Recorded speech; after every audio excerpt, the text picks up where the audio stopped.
भाऊ नेमकं ज्या दिवशी आले त्या दिवशी होती धुरवड. तुमच्याकडे काय म्हणतात तिला? रंगपंचमी. धुरवडच म्हणते. चला धुरवड. हो, धुरवड होती. भाऊ त्याच दिवशी दौरा आला भाऊचा. गावगाव असे फिरायचे, भिक्षाटन करीत फिरायचे भाऊ. दौरा आला आणि मग ते रंग खेळताना, आता काही जण बेरंग झालेले असतात त्या दिवशी, तुम्हाला माहित नाही वाटते, माहित असू द्या. त्या दिवशी जरा काही बेरंग झालेली माणसं असतात. मला तर असं वाटतंय संत महात्मे म्हणायचे, मी नेहमी म्हणत असतो कथेतून, अरे असा रंग प्यावा माणसाने आणि असं रंगील होऊन जावं. देवाचा रंग पिऊन देवाच्या नामात रंगील व्हावं. रंगेल असावं पण देवासाठी, रंगेल असावं पण संतांसाठी. पण माणसं रोज उठून का पित असतील होती? अरे एकदाच प्या की, एकदाच प्या की, काय टाकीभर प्यायची ती. एकदा काय पुन्हा पुन्हा प्यावं. सकाळी तोंडाला लावायचं, संध्याकाळी वास घाण. ते घरी आल्या आल्या बायका म्हणतात, होय लय सुंदर वास याला तुमच्या तोंडाचा, या आरती करते, तुमची तुपात आरती करते या. कुणाची बायको आतापर्यंत म्हणल्या का असे वास गाळ काय? आता मी शब्द नाही काढणार, मला शोभत नाही ते. म पासून सुरू होतो ते शब्द. समजून घ्या, मला काय म्हणायचे, मला तेच म्हणायचे. कुठून रोज उठलं की पिते. ऐका, रोज जरी पिलं तरी तिचा रंग राहत नाही, 4 घंट्यात उतरतो. लय भारीची पिली तर 6 घंट्यात उतरतो असं म्हणतात माणसं. त्याच्याहून भारीची पिली, लईच कुठला ब्रँडेड माल, कुठले इंग्लंड बिंग्लंडून मागून जर पिलीच तर 12 घंट्यात उतरतो. शाम को पीते हो तो सुबह उतर जाती है, शाम को पीते हो तो सुबह उतर जाती है. राम नाम की एक बार पी कर तो देखो, जिंदगी भर जिंदगी सुधर जाती. म्हणून संतांच्या रंगात रंगावं आणि देवाच्या रंगात रंगावं. पण तो रंगाच्या पिचकाऱ्या मारू लागला. साधू पांढरे शुभ्र कपडे, भाऊ आले. भाऊ असे जहाल होते महाराज. हा हा हा. लहानपणी 4थीला, पोरानं तुम्हाला सांगून जातो, 3री 4थीचे 3री झाली भाऊ 4थीला होते बोरगावला शाळेला. बोरगाव नावाचं गाव त्यांचं, आजोळ. बोरगावला भाऊ 3रीचा वर्ग झाला, 4थीमध्ये गेले. आणि असं झालं तिथं गावात तमाशा आला होता. गावगाव तमाशे येत असत पहिलं. हो, आणि ते तमाशा आल्यास शिक्षकांनी काही मुलं तिथंच ठेवले. शिक्षक तिथंच राहत होते त्या बोर्डिंगमध्ये. आणि शिक्षक आणि अजून काही माणसं तमाशाला गेली. रात्री 1 वाजता परत आले. दरवाजा वाजवला, भाऊनी दरवाजा काढला. लहान असताना वामन भाऊनी दरवाजा काढल्याबरोबर ते विचारला त्या लेकरांनी, गुरुजी कुठे गेला होतात? लक्ष द्या कसे करारी होते भाऊ. भाडभिडच नव्हती. नाही भिड भाड तुका म्हणे सानाथ, कोणी बी असो मग तू, भिडभाडच नव्हती महाराज. आले की गुरुजी कुठं गेला होतात?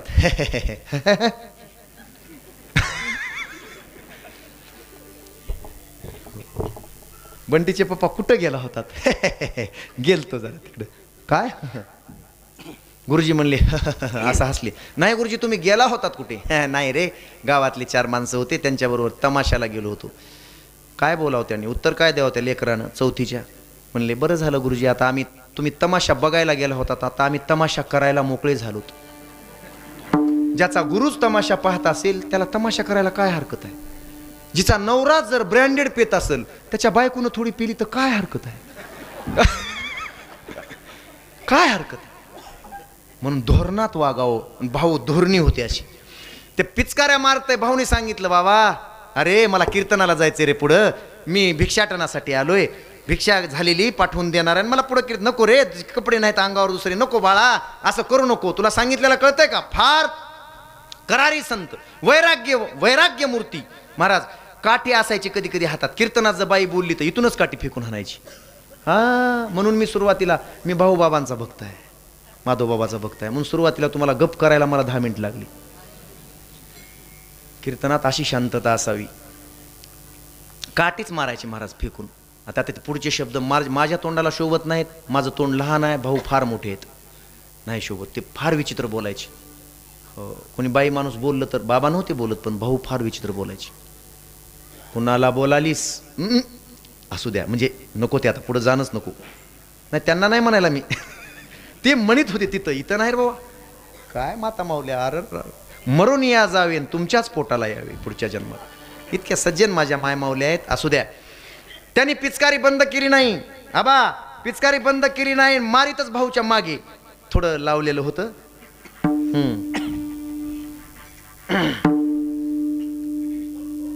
भाऊ म्हणले पुढची धुरवड तू बघत नाहीस, झाली तुझ्या जीवनातली धुरवड संपली, पुढची धुरवड तुला बघणे नाही. भाऊच्या मुखातून टाकलेला शब्द जशाच्या तसा खरा होत होता. पुढच्या धुरवडीपर्यंत राम नाम सत्य है. त्या लोक सांगत होते. भाऊनी म्हणलं 6 महिन्यात तर गेला आउट. अशा संतांची तिथं मूर्ती आहे महाराज. त्यांनी बोललेला शब्द खरा होत होता. आजही भगवान बाबा आहेत, आजही भाऊ आहेत, आजही लोकांना प्रत्यय येतात. कीर्तन नीट आहे का गडे, हे बघा उद्या वाचतोय का मरतोय, पण एकच एवढं कीर्तन तुमच्या जीवनात परिवर्तन करणारं असेल, तुमच्या जीवनात अख्ख्या. नाही झालं तर पुन्हा मला गावाला बोलवू नका. परिवर्तन जर नाही झालं तर माणसाने कसं राहिलं पाहिजे. लय रंगलायस का दारूत, लय रंगलायस, तुला लय रंग चढलाय, पुढची धुरवड तू बघू शकत नाहीस. ऐकता, अशी होती साधू. पुढे विठोबा बडे, तनखडी नावाचं गाव होतं भिलवाड्याजवळ, पाथर्डी तालुक्यामध्ये. 3 खडी हो, त्यानखडी 3 खडी. आणि ते ऊसाचं गुराळ चालू झालं होतं त्यांचं. सप्ताह त्याच दिवशी उभा राहिला होता. भाऊंना वाटलं अरे मुख्य भजण्याच नाही, भजन गाणारच नाही, कुठे गेला विठोबा, कुठे गेला. ते म्हणले शेतात जाऊन बोलवून आणा त्याला. ते लोक गेले बोलवायला. नाही म्हणला आता हे गुराळ झाल्याशिवाय आता येणे नाही. ते म्हणले भाऊनी बोलवलंय. भाऊ असो कुणी असो म्हणला, आता मी येत नाही, हे गुळाच्या भट्ट्या सुरू झाल्यात. ते परत आलं सांगितलं की गुळाची भट्टी सुरू झाली आहे आणि ते गुराळ सुरू झालंय, आता गुळ काढणं चालू आहे. बरोबर, नाही नाही येतच नाही म्हणून सांगितले त्यांनी.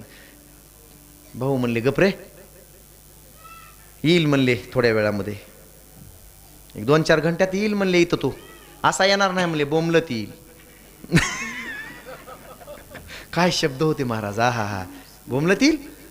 अहो खरंच झालं की आखाच्या आखा गुळाची जी भट्टी पहिली होती ती सगळी नासूनच गेली.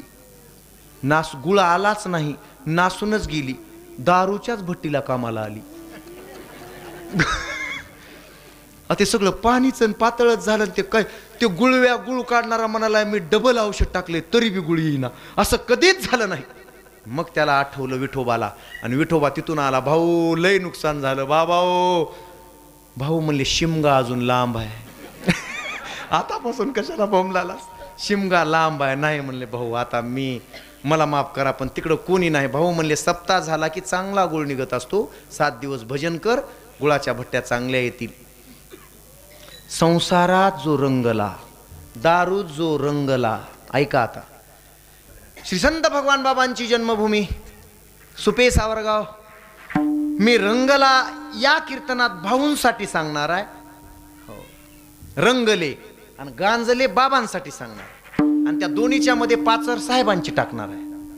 बस पुन्हा येईल नाही तर नाही येईल. तुमच्या जन्माला पुरेल एवढं कीर्तन देऊन जाणार. सुपे सावरगावला कुंदन शेठ मारवाडी.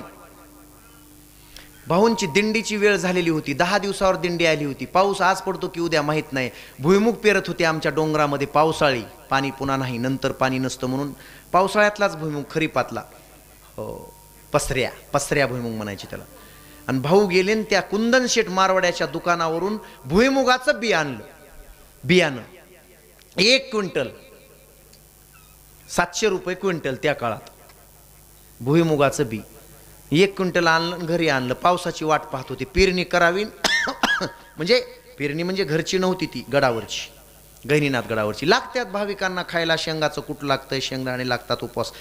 ठीक आहे आणलं ते.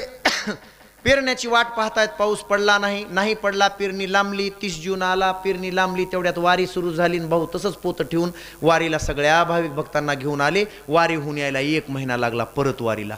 तोपर्यंत पेरणी इकडं होऊन गेली. नंतर पेरल्यास भुईमुग पुन्हा येत नसतो, त्याला पाणी पुरत नाही नंतर. आणि मग पेरणी होऊन गेली. आता काय पेरायचं, आता भुईमुग येत नाही. म्हणले आता काय करावं, एवढ्या एका क्विंटलचं. उचललं पोतं, गाडीत टाकलं. भाऊंकडे फार सुंदर जोडी होती बैलाची. हे जीवा शिवाची बैल जोड साई बिगी ना पुली पुढं, असले बैल होते. म्हणजे हे गाणं म्हणलं तरी ह्या माणसं असे केली बघा. हे बघा, नुसत्या गाण्याच्या शब्दावर नुसते माणसं असे खुश होत होते. हो, आताचे गाणे जाऊ दे, आता नाही सांगत. इकडून तिकडं, तिकडून इकडं, दुसरं काय. कडुळाचं पाणी कशाला डोळी रे तुझ्या, म्हणजे आता एक गाणं आहे नागाच्या, हे म्हणाले म्हणा. हे बघा की किती नकरेला आहेस र. हा, 11वीला आहेस की अजून. हा, तसलं इथं नाही चलत. हे लय मोठी माणसं आहेत, हे धोरणातली माणसं आहेत अशी. ते बाजूला जमत. महाराज भाऊनी परत करायला गेले. तो मारवाडी म्हणला, हे महाराज लोक असलेच असतात. 1.5 महिन्यानंतर परत माझ्याकडे आणलंय. म्हणलं हे बियाणं आता त्याचा काळ संपून गेला, काय वर्षभर ठेवायचं का, ते चांगले राहतात का, शेंगाचं बी काय चांगलं राहतंय का, कशामुळे ठेवून घ्यायचं मी, अजिबात नाही. पोतं फेका म्हणला तिकडं, द्या टाकून. भाऊ होते ते. भाऊ म्हणले शेतकऱ्याच्या जीवावर जगायलास. हे सगळे 10-12 खेड्यातले शेतकरी तुझ्याकडे येतात आणि त्याच्या जीवावर तुझे लेकरं बाळ जगतेत आणि तू जगतोयस आणि एवढा मोठा झालायस. इथून पुढं शेतकऱ्याचा 1 पैसा सुद्धा, तुझ्या बियाण्यातला 1 पैसा सुद्धा, आगाऊ आलेला पैसा सुद्धा तुला खाता येणार नाही. सगळ्या घुशीच खाऊन जातील. तुमच्याकडे घुशी आहेत का? घुशी घुशी घुशी आहेत. अरे वा, किती वाजता येतात? रात्री येतात. बरोबर, तुम्ही दिवसभर कमवून आणि जा घुशी रात्रीच्या लागत. तुम्हाला नाही रे, मला जायचे गावातून वापस. घुशी म्हणायलो मी, घुशी. त्या घराला लागतात त्या घुशी, उकरी त्यात उंदराच्या मोठ्या मावश्या, त्याच्यातलं परिवर्तन झालेलं. त्या घुशी महाराज 2ऱ्याच महिन्यामध्ये मारवाड्याच्या घराला लागले. असा चिरेबंदी वाडा एवढा मोठा होता घाटसावर गावात, भगवान बाबाच्या भूमीत. घुशीन एवढ्या घुशी आल्या, शेजारच्या घराला इतकी सुद्धा माती उकरायची नाही त्यांनी. रात्रभर त्या मारवाड्याचा आखा वाडा उकरून टाकला.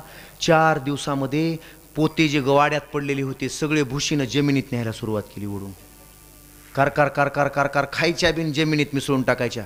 मारवाडी म्हणायला लागला, वाडा का वाजायलाय असा? वाजायलाय, कळल तुला अजून थोड्या दिवसात.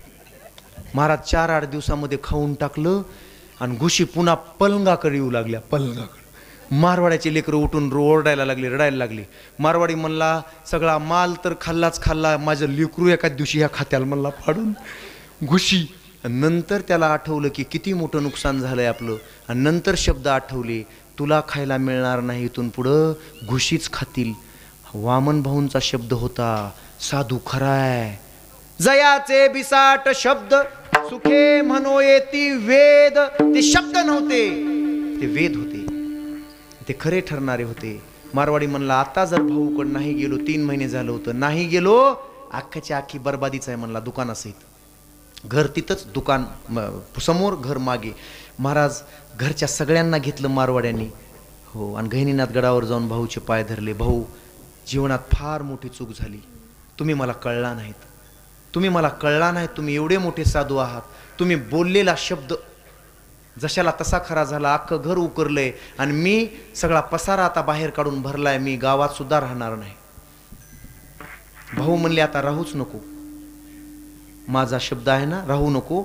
हो, तो म्हणला, भाऊ मी तुमच्यासाठी काही करायला तयार आहे, तुमच्या सेवेमध्ये. सांगू, अजूनही तो मारवाडी भाऊ जाऊन किती वर्ष झालंय, अजूनही त्याच्या वाड्यात पंगत होते. तो मारवाडी आता सोनईला आहे, त्याचं फार मोठं दुकान आहे आणि दरवर्षी सप्ताहाला 40 कट्टे तांदूळ आणून टाकतो गडावर.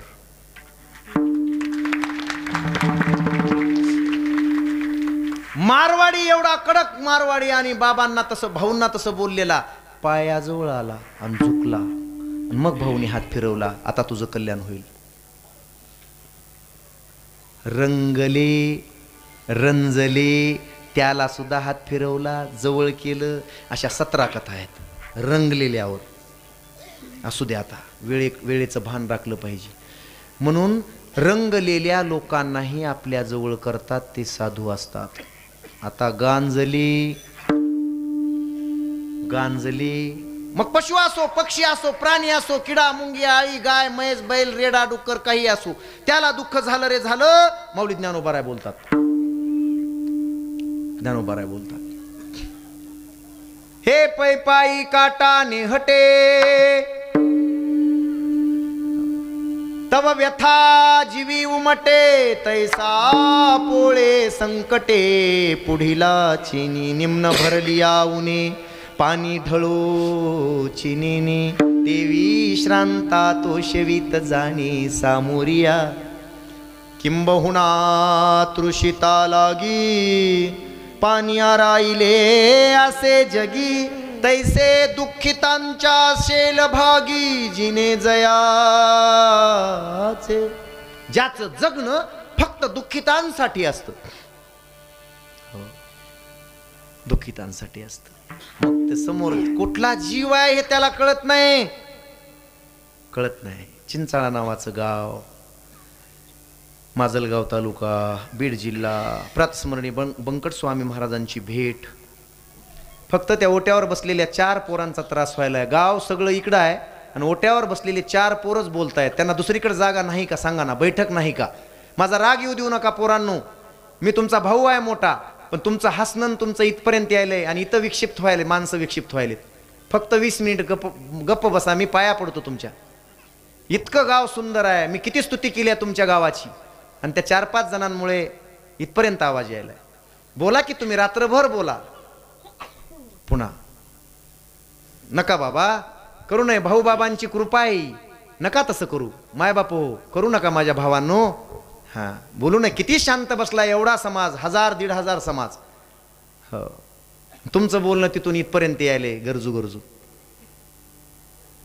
मला काही ओळख नाही तुमची, मी काही तुमचा कोणी शत्रू नाही. तुमच्या चौघामुळे एवढ्या लोकांची मान खाली जाईल असं वागू नका. गावातल्या एकामुळे सगळ्यांची मान खाली जाईल असं, गावचं नाव जाईल असं वागू नका. हा भाऊबाबांचा दरबार आहे. असो कोणी असो, तिकडे नका लक्ष देऊ. कोणी असो, आपलेच आहेत सगळे आपले आहेत, लोकांचे थोडेच आहेत ते. या एखाद्या गोष्टीनं जीवन बदलून जाईल तुमचं. या 20 मिनिटं या इथं, जीवनात परिवर्तन होऊन जाईल. तुम्ही आतापर्यंत कष्ट केले, काही झालं नाही, पण एका कीर्तनानं सुद्धा जीवन बदलून जाऊ शकतं. बघा तुम्ही येऊन. चिंचाळा नावाचं गाव आहे, अडबंगीनाथ नाथ परंपरेतले, आणि त्या अडबंगीनाथाची तिथं सुंदर अशी समाधी होती. त्याच समाधीला कबर बनवलं गेलं आणि मुघलांच्या काळामध्ये त्याला अवघड बाबा हे नाव देण्यात आलं. आणि त्या अवघड बाबा हे आम्ही सगळे गुलाम होतो. त्या अवघड बाबाच्या जवळ दरवर्षी गाभण गाय कापली जायची. आणि मग बंकट स्वामी महाराजांनी सांगितलं की तुमच्याकडे पशुहत्या फार वाढल्यात तुमच्या परिसरामध्ये, आणि बाबांना सांगितलं की ह्या बंद झाल्या पाहिजेत. भगवान बाबांचे गुरु होते बंकट स्वामी महाराज, विद्या गुरु. भगवान बाबांचे 3 गुरु, गीते बाबा माळ घालणारे गुरु, महंत माणिक बाबा परंपरेचे गुरु, आणि विद्यागुरु बंकट स्वामी महाराज.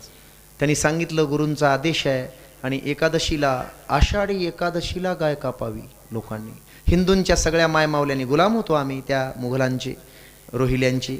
आणि मग ह्यांनी कुंकू लावावं, तिच्या गळ्यात अशा फुलांचे हार घालावेत, गायीची पूजा करून ती गाय कापायला द्यावी त्या लोकांच्या हातामध्ये. एवढी गुलामगिरी होती. बाबा गेले त्या गावामध्ये. अगोदर 2 दिवसांनी अगोदर गेले. हरिश्चंद्र पिंपरी आता गडाच्या आधिपत्याखाली आहे, तेव्हाही होतं ते. तिथं गेले, मिटिंग घेतली सगळ्या आपल्या या सगळ्या हिंदू समाजाची, 18 पगड जातीतल्या लोकांची. गाय कापणं शोभतं का? महात्मा गांधी म्हणाले होते अजून 10 वर्षांनी एलिझाबेथ राणी अजून 10 वर्षांनी स्वातंत्र्य द्या, पण आधी आमच्या देशात चालू केलेले 36 गायी कापण्याचे कारखाने तुम्ही बंद करा. स्वातंत्र्याची आताच गरज नाही, अजून 10 वर्षांनी द्या. गाय हा आमच्या देशाचा धर्म आहे. कसलाही ताप आणि कसलंही पाप गायीशिवाय शेवटी जाऊ शकत नाही. गायीचं पंचगव्य तयार केल्यानंतर आणि ते घेतल्यानंतरच अंगातला कसलाही हाडातला ताप जाऊ शकतो. ते पंचगव्य म्हणजे गायीचं दूध, गायीचं दही, गायीचं तूप, गायीचं गोमय म्हणजे शेण आणि गायीचं गोमूत्र, ह्या 5 वस्तू एकत्र करून व्यवस्थितपणे तापून त्याच्यावर प्रक्रिया करून त्याचा अर्क काढला जातो आणि त्याच्यामुळेच अंगातले पाप आणि ताप नाहीशी होतात. हे एवढंच औषध आहे फायनल शेवटचं. गाय धर्म आहे आपला आणि धर्मालाच तुम्ही धर्मावरच घाव घालताय. लोकांनो, बाबांनी अभंग घेतला, प्रवचन केलं. अनेकांच्या कापिती माना निष्ठुरपणा पार नाही करीती बेटे उसनवारी यमपुरी भोगावया. अरे काय यमाच्या दारात जाता तुम्ही, काय हे काम करता. लोक ऐकत नव्हतं, कुणी लक्षच देत नव्हतं. हे सगळे गावातले पाटील, सगळे गावातले सरपंच, सगळे जेवढे लोक होते, हो सगळा समाज फक्त पाहत होता बाबाकडे. बाबा मोठमोठ्यानं ओरडून सांगत होते, मी तुम्हाला गाय कापू देणार नाही. बाबांनी सगळीच तयारी केली होती. भगवान बाबा सामान्य नव्हते. भगवान बाबावर सांगेल पुढच्या वर्षी, ती क्रांती पुढच्या वर्षी सांगेल. अभंग तसा घेऊन ती बाबांची क्रांती सांगेल. हो कितीतरी वेळा हत्यारबंद माणसांना लोकांनी पाठवलं होतं भगवान बाबावर वार करायला, पण बाबा म्हणायचे नेहमी, त्यांचं वाक्य होतं, भगवान बुवाची छाती हो फार मोठी आहे, तुमचे वार झेलायला तयार आहे, पण मी हे जातीवाद सहन करणार नाही, बाबा म्हणायचे. आता महाराष्ट्राकडे पाहिलं की बाबाची आठवण येते. आता महाराष्ट्राकडे पाहिलं हिंदू हृदय सम्राट बाळासाहेब ठाकरेंची आठवण येते. महाराष्ट्राकडे पाहिलं की आमच्या विलासराव देशमुखांची आठवण येते. महाराष्ट्राकडे पाहिलं की लोकनेते आदरणीय गोपीनाथरावजी मुंडे साहेबांची आठवण येते. मला वाटते ते जर असते तर हे असं नासून इचळून गेलंच नसतं. काय राजकारण, काय राजकारण, त्याला काही मर्यादा, त्याला काही लिमिट, हो काही राहिलं नाही महाराज. म्हणून त्यांची आठवण येते. साहेबांची तर रोज आठवण येते. सगळ्या गोरगरीब समाजाला, रंजल्या गांजल्यांना एकत्र करून हो काय राज्य केलं, काय लोकांची आवड होती. असो बोलेन. बाबा म्हणाले हे लोक ऐकत नाहीत. बाबा गाईजवळ गेले आणि गाईला नमस्कार केला. ते जे रोहिले होते ते सतूर घासत होते. सतूर तलवारीपेक्षा एक थोडा जाड भागाचा एक पट्टा असतो असा, ती गाय कापण्यासाठी थोडं जाड असते, ते त्याच्या मानेवर मारण्यासाठी त्याने घासत होते. आणि बाबा तिथं गेले आणि म्हणाले मी पाया पडतो तुमच्या, काय पाहिजे ते मागा, पण माझ्या देशातली ही आमची माय आणि गाय आईच्या दुधामध्ये जे जीवनसत्व असतात तेच गाईच्या दुधात असतात. फार पवित्र असते गाय, हिला मारू नका, धर्म बुडवू नका, खरंच पवित्र असते. एखाद्या जन्मलेल्या लेकराची जर आई तिथंच वारली, एखाद्याची म्हणजे झाला असेल असं, तर गाईच्या दुधावर ते तितकंच परिपुष्ट राहतं. इतकी गाय पवित्र आहे. गाय पवित्र आहे.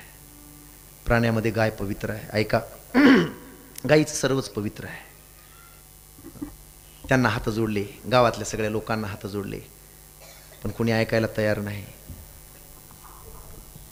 महाराज बाबा गेले आणि गाईच्या मानेला अशी मिठी मारली. मी माझ्या डोळ्यासमोर गाय कापू देणार नाही.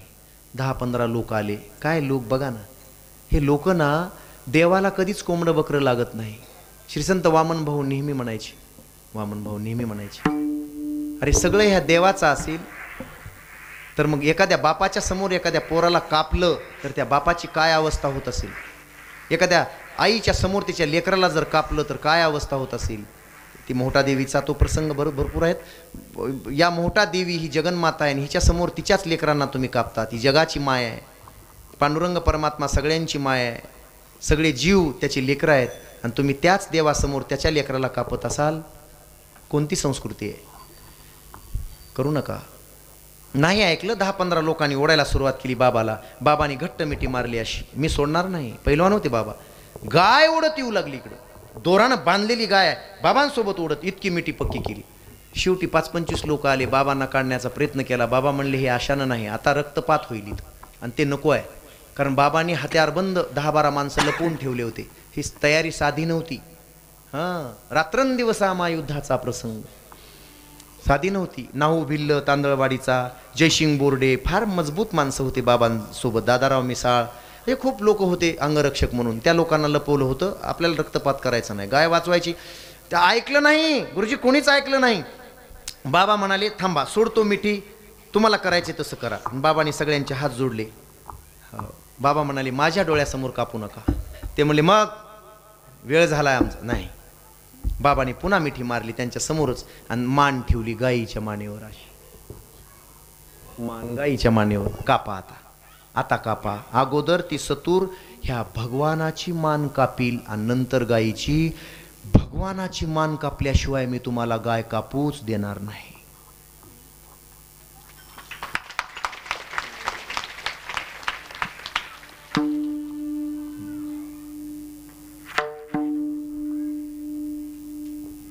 वैष्णव जन तो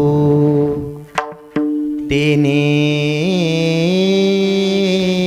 कहीजे, पीड पराई जाने रे. पर दुखे उपकार करे तोये, मन अभिमान न आनी रे. वैष्णव जन तो दया तिचे नाव, भूतांचे पालन आनिक निर्दळन, कंटकाचे आनिक निर्दळन कंटकाचे.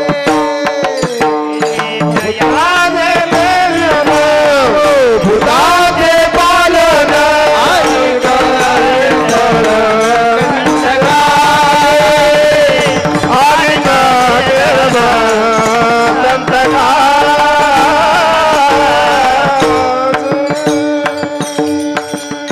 संस्कृती आहे आपली महाराज.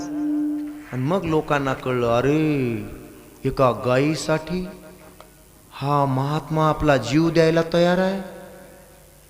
काय महात्मा असेल, काय अंतकरण असेल. जया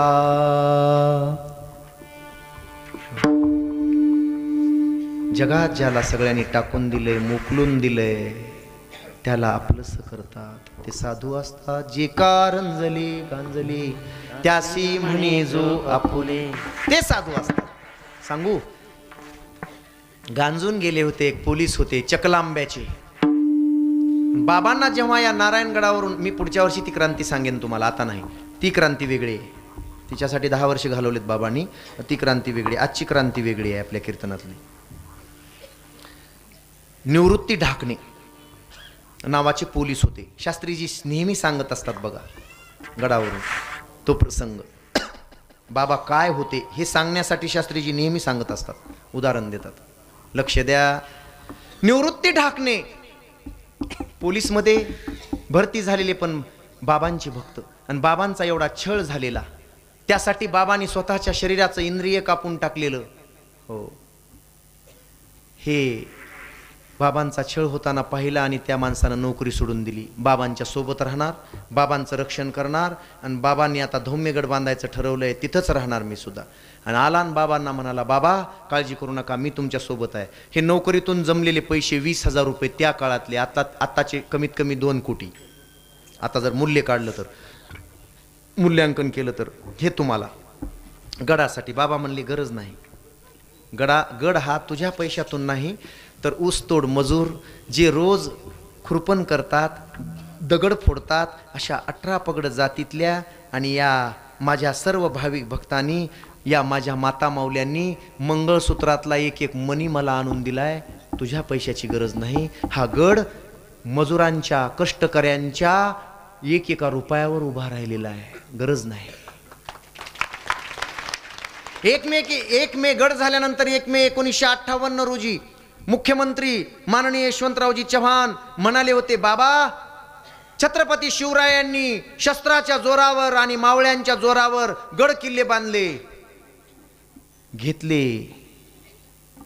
पण मला वाटलं होतं तसाच एखादा गड असेल, धुम्यागड, आणि त्याचं उद्घाटन करायला आलोय. पण इथं आल्यानंतर कळलं अत्यंत निकृष्ट स्थितीमधून लोकांच्या एक एक रुपयावर आणि लोकांच्या या श्रद्धेवर आणि भावनेवर भगवान बुवांनी एवढा मोठा गड या इतक्या डोंगरात निर्माण केलाय.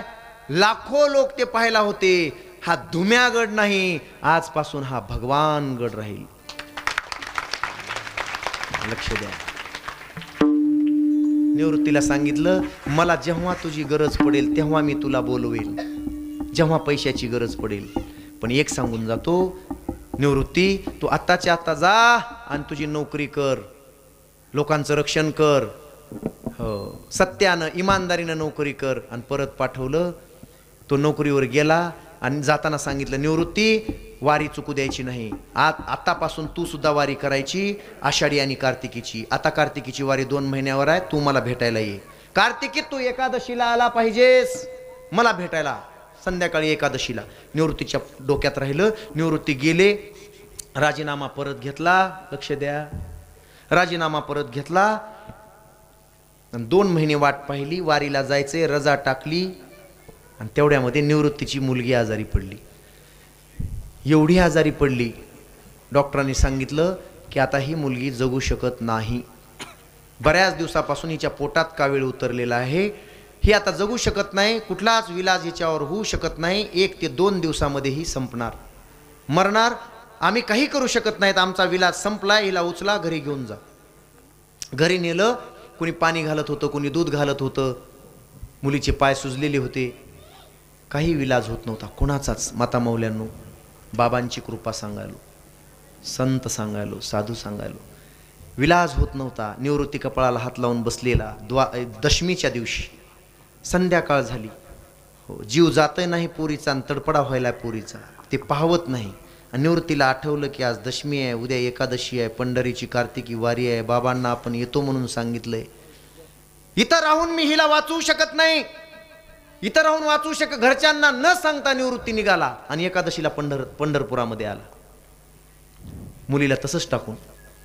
डॉक्टरांनी सांगितलंय वाचू, मी काय डॉक्टर आहे का, मी वाचवणार आहे का. गेलेली आहे त्यात, बोलत नाही.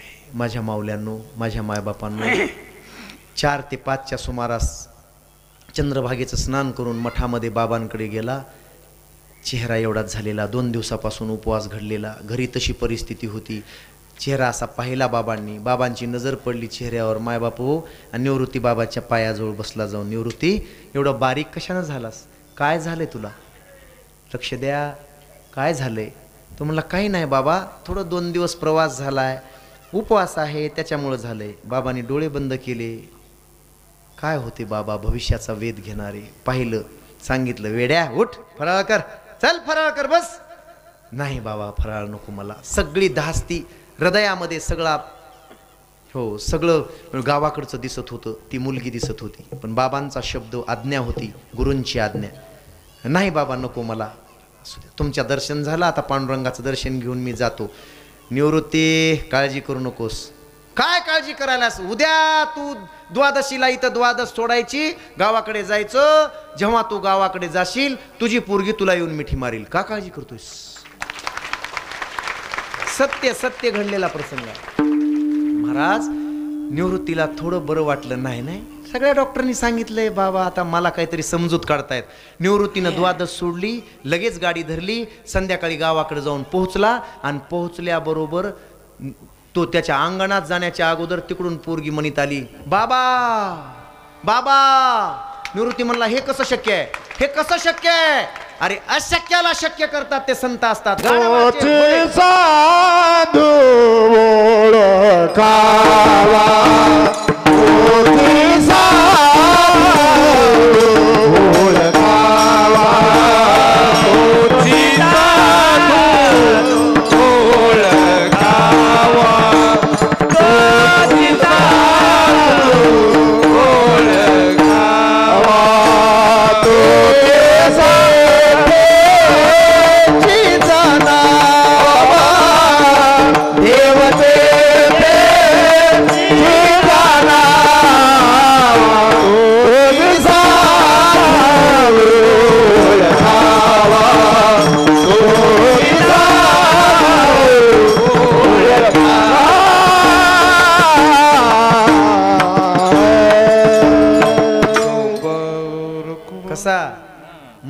सबाह्य नवनीत तैसे गाईच्याही बाबतीत पहा दादा, गाय रडत होती, नंतर रडत नाही, गायीचे दोर सोडले लोकांनी साधू ओळखून, आणि गाय जाऊन भगवान बाबांच्या पायावर रडत होती. ते लोक सांगत होते त्या गावचे. मी प्रत्यक्ष जातो त्या गावात, बऱ्याच गावामध्ये जिथे जिथे असे प्रसंग घडलेत. गायीनं अभिषेक केला होता रडून रडून पायाचा. कोणीतरी आमच्या खाडे महाराजांनी लिहिले बघा, गायीनं पायाचा अभिषेक का केला होता रडून रडून, तर गायीला असं वाटलं होतं, ते म्हणायचे गायीला असं वाटलं होतं की कृष्ण परमात्म्याच्या नंतर या जगामध्ये एवढाच महात्मा बघितला की आमचं रक्षण करणार. माहित आहे, मृदू सबाह्य नवनीत तैसे सज्जनाचे चित्त ज्यासी अपंगिता नाही. ज्याला कोणी नाही, आता सगळं संपलंय, त्याला त्यासी धरी जो हृदयी, त्याला हृदयाजवळ धरतात आणि सुखी करतात. लक्ष द्या, आता लक्ष द्या. मग तो राजकारणात असेल, तो समाजकारणात असेल तरी साधू असू शकतो, तो शेतकरी असेल तरी साधू असू शकतो, गळ्यात माळ नसेल तरी साधू असू शकतो. हो, 2009 सालचा असाच प्रसंग. एवढा प्रसंग ठेवायचा आहे आपल्या समोर आणि मला थांबायचे. 4 शब्द काही जणाच्या अंतकरणात नाही बसले असले तर उगा 4 घास तरी जाऊ नयेत. असे काही लोक असतात. इकडे अमृत वाहिलंय, त्याच्यावर लक्ष नसतं त्यांचं. ते विचलित झालेले असतात. असे कवा कवा पंक्ती बसतात, कवा कवा पंक्ती बसतात, ह्याचं कधी संपवितो हे. त्याचा एकच असते महाराज रट्टा. असे व दात खात्यात कॅट कॅट कॅट कॅट. अरा रोजच जेवायला की रे. आणि आजची पंगत तर लय भारी भारी माणसं आहे ना, भारी भारी केली अशी. आता कुणाकुणाचं नाव घेऊ मी. एवढी सुंदर पंगत आहे महाराज. हो, उगा अकंठ जेवायचंय आज. मी सुद्धा जेवलो नाही सकाळपासून, फक्त नाश्ता केलाय मुंबईत, आणि अकंठ जेवायचे मला सुद्धा. अकंठ म्हणजे इथपर्यंत येईपर्यंत. हो, तसेच असतात काही माणसं महाराज. इथपर्यंत जेवला, तोंडातलं तरी गरम गरम. गुरुजी म्हणले गरम आता काढलेली जिलबी आहे. मी म्हणला अरे मरशील की इथपर्यंत आलंय, आता कशाला. ते म्हणला तुझ्या बापाचं काय चाललंय, खाऊ दे की, त्या लोकांनी चालले, खाऊ दे की. म्हणलं कुठं ठेवशील आता. मला आज गोड कीर्तन परिवर्तनाचं करायचं होतं म्हणून मी इकडच्या विषयाकडे गेलो नाही. आता जे वाटतंय ना तुम्हाला, हे मी तुम्हाला रात्रभर असं हसून लुळवील, त्याचा विषय नाही. ते काही लय अवघड आहे का? ते तमाशा करणं काही लय अवघड आहे का? नाही, अवघड हे आहे. त्याला म्हणलं आई, त्याला म्हणलं कुठं ठेवशील, जागाच नाही की. तू म्हणलं ठेवून कुठं बी. अरे कुठं ठेवशील. ते म्हणला, ती त्यानं जिलबी घेतली, अशी जिलबी, आणि त्यानं तोंडात अशीच धरली महाराज. त्या जिलबी अशी कट केली की पुंगळ्या अशा बाहेर निघू लागल्या जिलबीच्या अशा. पुन्हा तिकडून आबा आले म्हणले है कडक, अशी कडक कडी आहे म्हणले, सगळं जिरत आहे. हा, मी म्हणला कडी कुठं ठेवशील. ते म्हणला तुझ्या बापाचं काय चाललंय, ह्या जिलबीच्या पुंगळीत ठेवीन म्हणला.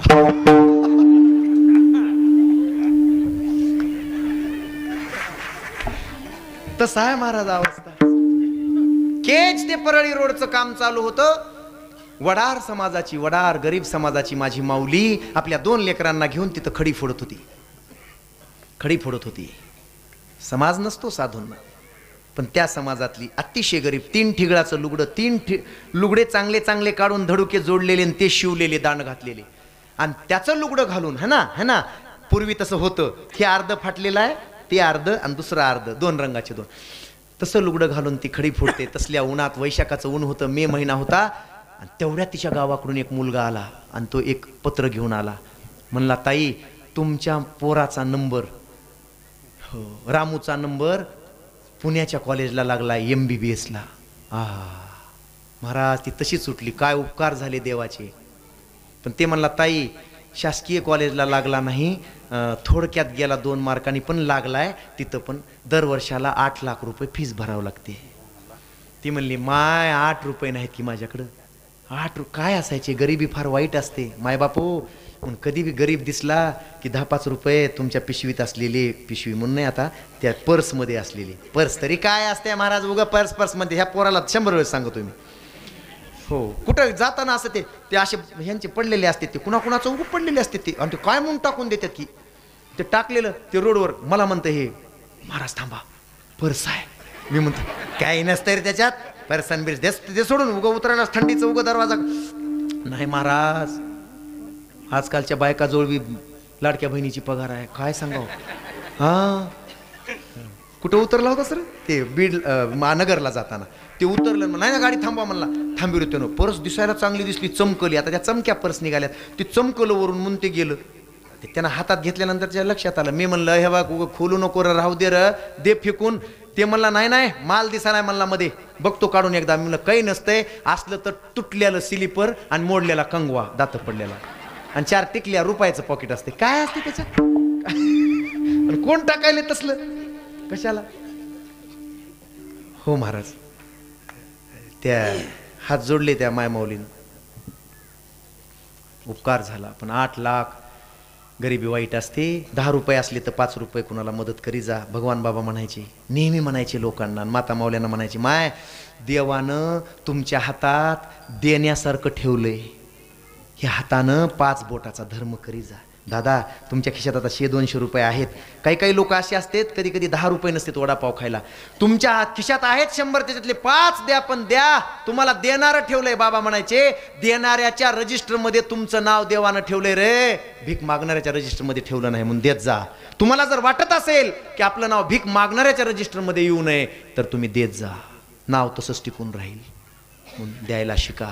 मी म्हणलं रोज, माझे गुरुवारी म्हणायचे, रोज आपल्या घरी एक तरी मनुष्य जेवला पाहिजे, अर्धी तरी भाकरी खाल्लीच पाहिजे, आपल्या सोबत जेवला पाहिजे. एक जण उठला आणि म्हणला, रोज माझ्या सोबत एक माणूस जेवतोय. मी म्हणलं कोण जेवते? पप्प्याची आई जेवते म्हणला रोजच. आता हे काय पप्प्याची, काय बोलावं महाराज, अवघड आहे रे बाबा. हो, असू द्या माय बापू.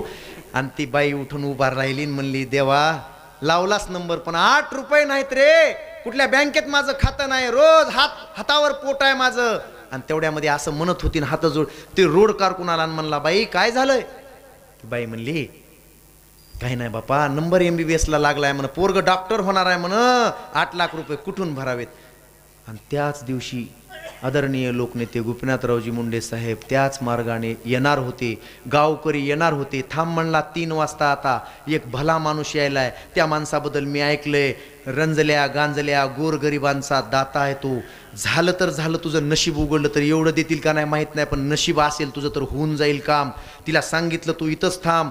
गावातले लोक आले, पुष्पहार आणले, पाटीवर साहेबांचा सत्कार, जिथं खडी फोडायचा कार्यक्रम बाजूला चालू, रोडचं काम चालू. आणि तिथून त्यांनी पुष्पहार आणून साहेबाचं स्वागत करायला थांबले. साहेब आले, गाडीला सगळ्यांनी हात केला, साहेब थांबले, काच खाली केली, सगळ्यांना रामराम. आणि दरवाजा काढून साहेब खाली आले. तेवढ्यात ही माता माऊली तिथं हळू असं करून शिरली, केस विचकटलेले, उन्हानं तापलेला, काळा चेहरा पडलेला. आणि तिथं जाऊन समोर अशी उभा राहिली बाजूला. आणि लोकांनी पुष्पहार घातले की समोर गेली आणि म्हणाली, साहेब मी ऐकलंय, मला माहीत आहे, नवरा 10 वर्ष झालं मरून, माझा नवरा गेला, 2 लेकरं आहेत, आणि देवानं कृपा केली आहे, माझं लेकरू त्या डॉक्टरला लागले, डॉक्टरकीला लागले, MBBS ला लागले साहेब. आणि पण माझ्याजवळ 8 रुपये नाहीत साहेब. मी ऐकलंय, ज्यांचा कोणी वाली नाही, ज्यांचा कोणी वाणी नाही, त्यांचा हा गोपीनाथ मुंडे आहे. मी काय दिलं? मी या 18 पगड जातीतल्या समाजाला काय दिलं असेल? लोक मला विचारतात, पण मी एवढ्या समाजाला काय देऊ शकतो? पण एक दिलंय, ज्याच्यावर हा समाज आज ताट मानेनं उभा आहे. काय दिलं म्हणून विचाराल तर या गोपीनाथ मुंडेनं या महाराष्ट्रातल्या 18 पगड जातीला स्वाभिमान दिला, संघर्ष दिला. अजून काय देऊ शकतो? असं बोललेलं मी ऐकलंय साहेब, तुमचं ऐकलंय. माझा कोणी वाली नाही, माझा कोणी वाणी नाही साहेब. माझी वाली व्हाल, माझी वाणी व्हाल, माझ्या लेकराचं कल्याण कराल. या जन्मात नाही, मला 10 जन्म मिळाले तरीही देवाची पूजा करणार नाही, पण तुमची पूजा करील साहेब, दैवत म्हणून. ऐका वाक्य, केशव बॅग आण. ती एवढी बॅग आणली, खोल, काढते चेकबुक. रस्त्यावर उभारून एक नेता, कोण बाई आहे, कुठली आहे, कुठल्या जातीची आहे, कुठल्या पातीची आहे, कुठल्या धर्माची आहे माहीत नाही, अरे गांजलेली आहे, पीडित आहे, दुःखी आहे. आणि तिथंच 8 लाखाचा चेक लिहिला आणि सांगितलं, बाई काळजी करू नका, 4.5 वर्ष MBBS पूर्ण होईपर्यंत तुमच्या मुलाचा सगळा खर्च माझा राहील. याला म्हणतात लोकनेता. अरे झालाच नाही असा होणार नाही, हे झालाच नाही असा होणार नाही, नेता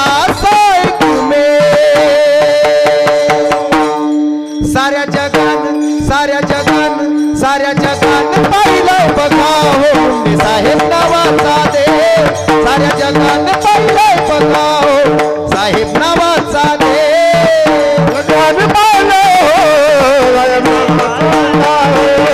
साऱ्या जगान पाहिलं हो साहेब नावाचा देव। वैराग्याच्या गोष्टी ऐकल्या ज्या कानी आता ऐसे कोणी होणे नाही, जे का रंजले गांजले त्यासी म्हणे जो आपुले, तोची साधू ओळखावा, जे पुत्रासी दया करीने, जे पुत्रासी तेची दासानी दासी, तुका म्हणे सांगू किती, तुका म्हणे सांगू किती, त्याची भगवंता झिका रंगले गारे, त्यासी म्हणे जो मृदु सबाय नवनीत,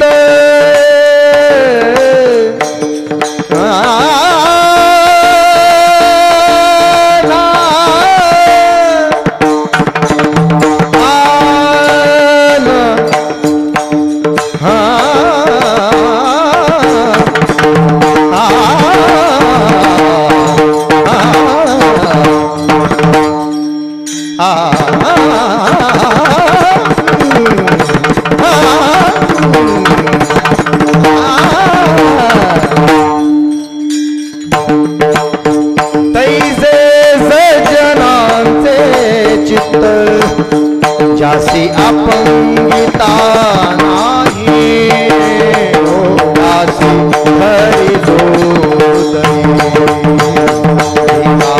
गंजले गांजले, जासी हरि तोची साधू